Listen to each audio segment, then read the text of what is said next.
Hey guys, welcome back to our channel. நம்ம சேனலுக்கு new வந்தீங்கன்னா சப்ஸ்கிரைப் பண்ணிக்கோங்க.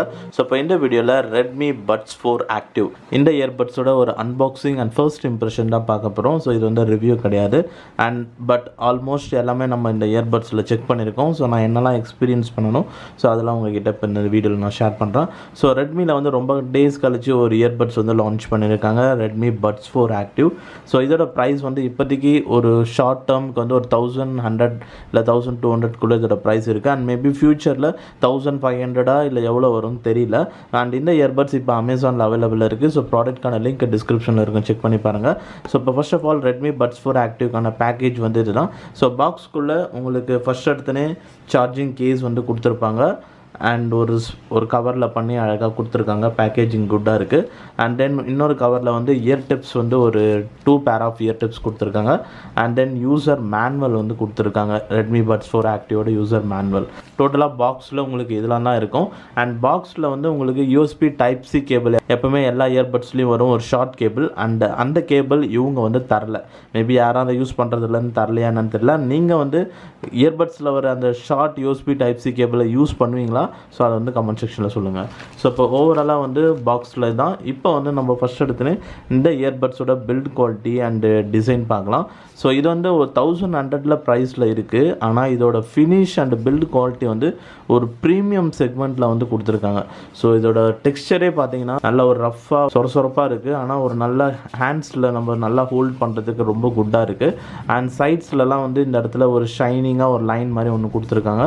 ஸோ ஓவராலாக அந்த பில்ட் குவாலிட்டி ரொம்ப சூப்பராக வந்து இருக்குது. அண்ட் மெயினாக பார்த்தீங்கன்னா ஸோ சார்ஜிங் கேஸோட ஃப்ரண்ட் வியூ இதுதான். ஆனால் ரெட்மியோட பிராண்டிங் எங்கே கொடுக்காம பின்னாடி பக்கம் கொடுத்து வச்சுருக்காங்க. ஸோ அது என்ன கான்செப்ட்னு எனக்கு தெரியல. அண்டு சார்ஜிங் கேஸோட டோர் ஸோ ரொம்ப வந்து ஃப்ளெக்சிபிளாக இருக்குது, பயங்கர ஃப்ளெக்சிபிளாக இருக்குது. ஸோ இங்கே பார்த்தீங்கன்னா இப்போ ஆஃப் வேல நிறுத்தினீங்கனாலும் அப்படியே நிற்கும். அந்தளவுக்கு டோரோட ஃப்ளெக்சிபிலிட்டி சூப்பராக இருக்குது. அண்ட் இன்ச் ஃபங்க்ஷன்லாவும் நல்லா ஒர்க் ஆகுது. அண்ட் தென் பாட்டமில் USB Type-C போர்ட் கொடுத்துருக்காங்க. அண்ட் பக்கத்துலேயே ஒரு சின்ன LED இண்டிகேட்டர், ஒரே ஒரு இண்டிகேட்டர் தான் வருது. நெக்ஸ்ட் சார்ஜிங் கேஸ்க்குள்ளே உங்களுக்கு இயர்பட்ஸ் வந்து வருது. ஸோ இயர்பட்ஸோட பில்ட் குவாலிட்டியும் ரொம்ப சூப்பராக இருக்குது. பட் இயர்பட்ஸில் வந்து இவங்க ரெட்மி பிராண்டிங் வந்து கொண்டு வரல. பட் இயர்பட்ஸோட பில்ட் குவாலிட்டியும் ஸோ ஓவராலாக ரொம்ப குட்டாக இருக்குது. அண்ட் வியரிங்கும் நல்ல கம்ஃபர்டபுளாக இருக்குது. ஸோ கேஸ் ப்ளஸ் இயர்பட்ஸில் நல்ல ஒரு பில்ட் குவாலிட்டியில் நல்ல ஒரு ப்ரீமியம் ஃபினிஷில் கொடுத்துருக்காங்க. அண்ட் நெக்ஸ்ட் இந்த இயர்பட்ஸில் டச் கண்ட்ரோலில் தான் வருது. அண்ட் இந்த இடத்துல தான் வந்து டச் சென்சார் வந்து கொடுத்துருக்காங்க. டச் ரெஸ்பான்ஸ்லாம் ரொம்பவே குட்டாக இருக்குது. அண்ட் இதில் டபுள் டேப் பண்ணிங்கன்னா ப்ளே பாஸ் ஆகும், ட்ரிபிள் டேப் ரைட்டில் பண்ணிங்கன்னா நெக்ஸ்ட் சாங் போகும், ட்ரிபிள் டேப் லெஃப்ட்டில் பண்ணிங்கன்னா ப்ரீவியஸ் சாங் போகும். அண்ட் டபுள் டேப் யூஸ் பண்ணி நீங்கள் கால் அட்டெண்ட் அண்ட் டிஸ்கனெக்ட் பண்ணிக்கலாம். அண்ட் நெக்ஸ்ட் இந்த இயர்பட்ஸோட கனெக்டிவிட்டிஸ் பார்க்கும்போது ப்ளூடூத் வெர்ஷன் 5.3 சப்போர்ட் வருது. பட் நான் இந்த இயர்பட்ஸ் வந்து both iPhone and then budget ஃபோன்லேயே நான் கனெக்ட் பண்ணேன். ஸோ கனெக்ஷன் ரேஞ்ச் ரொம்ப குட்டாக வந்து இருக்குது. ஸோ நான் ஃபோனை இப்போ இந்த ரூமில் வச்சுட்டு ரொம்ப தள்ளி போனாலும், இந்த ரூம் தாண்டி நெக்ஸ்ட் ரூம் போகும்போதும் அண்ட் வெளியிலே வீட்டை விட்டு வெளியே கிட்ட போகும்போதும் ஸோ சாங்ஸ் விட்டு கேட்கல. ஸோ அந்தளவுக்கு வந்து கனெக்ஷன் ரேஞ்செலாம் ரொம்ப குட்டாக இருக்குது பட்ஜெட் ஃபோன்ஸில். ஸோ நீங்கள் எந்த ஃபோனில் கனெக்ட் பண்ணாலும் உங்களுக்கு சாங்ஸ் விட்டு கேட்குறது அந்த மாதிரி பிரச்சனை இருக்காது. அண்ட் நெக்ஸ்ட் கனெக்ஷன் வைஸ் பார்க்கும்போது ஸோ இதில் இவங்க ஆப் சப்போர்ட்டும் வந்து கொண்டு வந்திருக்காங்க. ஷாமி இயர்பட்ஸ் அப்படின்ட்டு நீங்கள் அந்த அப்ளிகேஷன் வந்து இன்ஸ்டால் பண்ணணும். ஸோ ஒரு நல்ல விஷயம் என்னன்னு பார்த்தீங்கன்னா இந்த ஆப் சப்போர்ட் உங்களுக்கு ஆண்ட்ராய்ட் ஃபோன் அண்ட் ஐஃபோன் ரெண்டுத்துக்குமே சப்போர்ட் இருக்குது. ஸோ அது வந்து ஒரு நல்ல விஷயம். ஆனால் இன்னொரு கெட்ட விஷயம் என்னென்னா இந்த ஆப் இருக்கிறதும் ஒன்று தான், இல்லாததும் ஒன்று தான். ஏன்னா இந்த ஆப் யூஸ் பண்ணி நீங்கள் எதுவுமே வந்து எந்த ஒரு ஃபீச்சர்ஸுமே வந்து பார்த்தீங்கன்னா கிடையாது அந்த ஆப்பில். அண்டு இன்னொரு விஷயம் பார்த்தீங்கன்னா ஆப்பில் வந்து நம்ம மோஸ்ட் ஆஃப் நிறைய ஆப்ஸில் பார்த்தீங்கன்னா நீங்கள் லாகின் பண்ண சொல்லும். இதில் அந்த பிரச்சனையே கிடையாது. அது லாகின் தான் பண்ணுது. பட் எல்லாமே டக்குன்னு வந்து இன்ஸ்டண்ட்டாக வந்து முடிஞ்சிடுது. ஒன்ஸ் ஆப்குள்ளே போனீங்கன்னா ஆட் இயர்ஃபோன்ஸ் கொடுத்துட்டு ஓகே கொடுத்துருங்க. அதுவே மேனுவலாக டிடெக்ட் பண்ணி உங்களுக்கு காமிச்சிட்டு பாருங்கள். ஜஸ்ட் அதை கிளிக் பண்ணிங்கன்னா போதும். ஸோ உங்களுக்கு வந்து இப்போ Redmi Buds 4 Active கனெக்ட் ஆகிடும். ஸோ இப்போ இந்த ஆப்பில் பார்த்தீங்கன்னா உங்களுக்கு லெஃப்ட் அண்ட் ரைட் இயர்பட்டில் எவ்வளோ சார்ஜ் இருக்குன்னு தெரியும். ஸோ ஐஃபோன் யூசர்ஸ்க்கு இது கொஞ்சம் பெஸ்ட்டு. ஆனால் ஐஃபோனில் நீங்கள் விஜெட்ஸ் ஆப்ஷன் யூஸ் பண்ணி நீங்கள் இயர்பட்ஸோட பேட்டரி ஃபைண்ட் அவுட் பண்ணலாம். பட் ஆப்பில் இவங்க கேஸ் பேட்டரியாச்சும் அட்லீஸ்ட் ஃபைண்ட் அவுட் பண்ணுற மாதிரி வச்சுருக்கணும். ஸோ மேபி வந்து இயர்பட்ஸ் ஏதாவது ஒன்று உள்ளே வச்சு பார்ப்போம். சூப்பர். ஸோ இயர்பட்ஸ் வந்து நீங்கள் ஒரு இயர்பட்ஸ் வந்து நீங்கள் கேஸில் வச்சிங்க அப்படின்னா ஸோ கேஸோட எவ்வளோ பேட்டரி எக்ஸாக்ட் பேட்டரின்றதை ஆப்பில் நீங்கள் ஃபைண்ட் அவுட் பண்ணிடலாம். ரொம்பவே நல்ல விஷயம். ஸோ அப்போ கேஸ் பேட்டரி வந்து நீங்கள் ஈஸியாக ஃபைண்ட் அவுட் பண்ண முடியும். ஸோ அதுதான் பண்ண முடியாதுன்னு நான் நினச்சிட்டு இருந்தேன். But good. After that additional செட்டிங்ஸில் லோ லேட்டன்சி மோடுன்னு ஒன்று இருக்குது. ஸோ கேம் ப்ளே பண்ணுறீங்கன்னா அதை எனபிள் பண்ணிக்கலாம். மற்றபடி இந்த அப்ளிகேஷனில் வேறு எந்த சப்போர்ட்ஸுமே வந்து பார்த்திங்கன்னா கிடையாது. ஸோ ஃபிம்பேர் ஏதாவது அப்டேட்ஸ் வந்துன்னா ஃபிம்பேர் அப்டேட் பண்ணலாம். வேறு எந்த ஆப்ஷன்ஸும் கிடையாது. ஸோ டச் கண்ட்ரோல்ஸை கஸ்டமைஸ் பண்ணுறது அந்த மாதிரி ஆப்ஷன்ஸ் கிடையாது. அண்ட் நெக்ஸ்ட் இந்த ரெட்மி பட்ஸ் 4 ஆக்டிவில் கூகுள் ஃபாஸ்ட்பேர் சப்போர்ட்டும் இருக்குது. ஸோ அதனால் ஒன்ஸ் நீங்கள் சார்ஜிங் கேஸ் ஓப்பன் பண்ணிங்கனாவே ஆட்டோமேட்டிக்காக வந்து உங்களுக்கு பாப்அப் விண்டோ வரும். அதில் நீங்கள் கனெக்ட் கொடுத்தீங்கன்னா டேரெக்டாக ப்ளூடூத்லேயே போய் கனெக்ட் ஆகிடும். அண்ட் உங்கள் மெயில் ஐடி பேரோடு சேர்த்து அந்த நேம் வந்து உங்களுக்கு ப்ளூடூத்தில் வந்து லிஸ்ட் ஆகும். அண்ட் ஆஃப்டர் தட் ப்ளூடூத்துக்கான அந்த சேவ் டிவைஸில் போனீங்கன்னா உங்களுக்கு find earbuds feature and exact battery details இதெல்லாம் ஆண்ட்ராய்ட் ஃபோனில் கனெக்ட் பண்ணிங்கன்னா இந்த ஃபீச்சர்ஸ்லாம் உங்களுக்கு கிடைக்கும். அண்ட் நெக்ஸ்ட் இப்போ இந்த ரெட்மி பட்ஸ் 4 ஆக்டிவோட ஆடியோ குவாலிட்டி வைஸ் பார்க்கும்போது இதில் 12mm பேஸ் டிரைவர் கொடுத்துருக்காங்க. பட் இதில் வந்து எஸ்பிசி ஆடியோ கோடெக் தான் வந்து சப்போர்ட் இருக்குது. ஸோ உங்களுக்கு ஏஐசி கோடெக் சப்போர்ட் கிடையாது. எப்போவுமே வந்து பார்த்தீங்கன்னா எஸ்பிசி கோடெக்கில் உங்களுக்கு ரொம்ப ஃபுல் வால்யூமில் வச்சிங்கன்னா கிளாரிட்டி வந்து மிஸ் ஆகும்.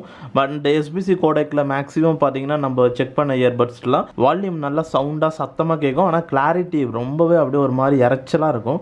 பட் இந்த இயர்பட்ஸில் டோட்டலாகவே ஆப்போசிட்டு. ஸோ இதில் எப்படின்னா வால்யூம் வந்து அந்தளவுக்கு ஹை வால்யூம் கிடையாது. அண்ட் இதில் இறைச்சலும் கிடையாது. ரொம்ப குவாலிட்டியான ஒரு ஆடியோ வந்து இருக்குது. ஒவ்வொரு சின்ன சின்ன இன்ஸ்ட்ருமெண்ட் சவுண்ட்ஸு எல்லாமே வந்து சூப்பரான ஒரு குவாலிட்டியில் இருக்குது. அண்ட் ஸ்டுடியோ எஃபெக்ட்ஸ்லாம் ரொம்ப டெடிக்கேட்டடாக இருக்குது. லெஃப்ட் இயர்பட்டில் செப்பரேட்டாக தனியாக கேட்குறது, ரைட்டில் தனியாக கேட்குறது. ஒரு சாங்ஸில் பேக்ரவுண்டில் என்னென்ன சின்ன சின்ன இன்ஸ்ட்ருமெண்ட் சவுண்ட்ஸ் இருக்குமோ ஒவ்வொரு எஃபெக்ட்டும் உங்களுக்கு நல்லா துல்லியமாக அந்த ஒரு சவுண்ட் எஃபெக்ட்ஸ் வந்து உங்களுக்கு நல்லா கேட்கும். ஒரே ஒரு பிரச்சனை என்னென்னா இதில் வந்து வால்யூம் அந்த அளவுக்கு இல்லை. எஸ்பிசி கோடெக் தான். பட் அவங்க எந்த ஒரு ஸ்பெஷல் ஆப்டிமைஸும் இதில் பண்ணலன்னு நினைக்கிறேன் என்னை பொறுத்த வரைக்கும். ஏன்னா நிறைய பிராண்ட்ஸில் பார்த்தீங்கன்னா வால்யூம் ஆட்டோமேட்டிக்காக இன்க்ரீஸ் பண்ணுறதுக்கு அது தெரியும் நம்மளுக்கே, இன்க்ரீஸ் பண்ணும்போது ரொம்ப அதிகமாக கேட்கும். பட் இதில் அந்த மாதிரி இல்லை. 100% வால்யூம் வச்சாலும் ஒரு மீடியமாக தான் வந்து கேட்குது. ரொம்ப ஹை வால்யூமாக கேட்கல. ஸோ இப்போ எக்ஸாம்பிளுக்கு நீங்கள் மற்ற இயர்பட்ஸ் இப்போ நீங்கள் ஒரு ரியல்மி T100 ஹை வால்யூமில் கேட்குற இயர்பட்ஸில் 60% வால்யூம் வச்சு கேட்டிங்கன்னா எப்படி இருக்குமோ அந்த சவுண்டு தான் இந்த இயர்பட்ஸில் 100% வால்யூம் வச்சாவே கேட்கும். அப்போ 60% வால்யூமில் வச்சு கேட்டிங்கன்னா இன்னும் கம்மியாக கேட்கும். ஸோ மேபி நீங்கள் ஒரு யூசர், நீங்கள் எப்போவுமே மெலோடி சாங்ஸ் தான் கேட்பீங்க. அண்ட் மைல்டான வால்யூம், ரொம்ப ஹை வால்யூம் இல்லாமல் ஒரு மீடியமான வால்யூமில் தான் கேட்பீங்கன்னா ஸோ இந்த இயர்பட்ஸ் கண்டிப்பாக உங்களுக்கு பெஸ்ட்டாக வந்து இருக்கும். ஏன்னா சவுண்டு குவாலிட்டி நல்லா இருக்குது. பட் வால்யூம்லாம் அந்தளவுக்கு அதிகமாக இல்லாதனால எஃபெக்ட்ஸ் பெருசாக இருக்காது. அண்ட் நீங்கள் வந்து ரொம்ப ஹை பிச் சாங்ஸ்லாம் கேட்பீங்க. இப்போ போர்க்கொண்ட சிங்கம், விக்ரம் டைட்டில் ட்ராக், இல்லை பீஸ்ட் மோடு, இந்த மாதிரி ஹை பிச் சாங்ஸ்லாம் நிறைய டைம்ஸ் கேட்டுகிட்டே இருப்பீங்கன்னா இந்த இயர்பட்ஸ் வழியாக கேட்கும் போது எஃபெக்ட் வந்து உங்களுக்கு பத்தாது. பட் என்னை பொறுத்த வரைக்கும் நீங்கள் ரொம்ப ஆடியோ குவாலிட்டி எக்ஸ்பீரியன்ஸ் பண்ணுவீங்க அப்படின்னா 1000 வந்து உங்களுக்கு வேறு இயர்பட்ஸ் நீங்கள் போகலாம். நாய்ஸில் VS104 போகலாம்.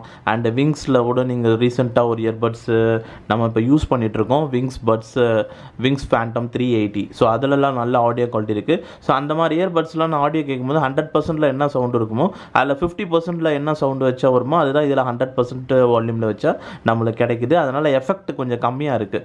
பட் எல்லாமே சின்ன சின்ன இன்ஸ்ட்ருமெண்ட் சவுண்ட்ஸ்லேருந்து எல்லாமே உங்களுக்கு நல்லா ஹியரபிளாக இருக்கும்.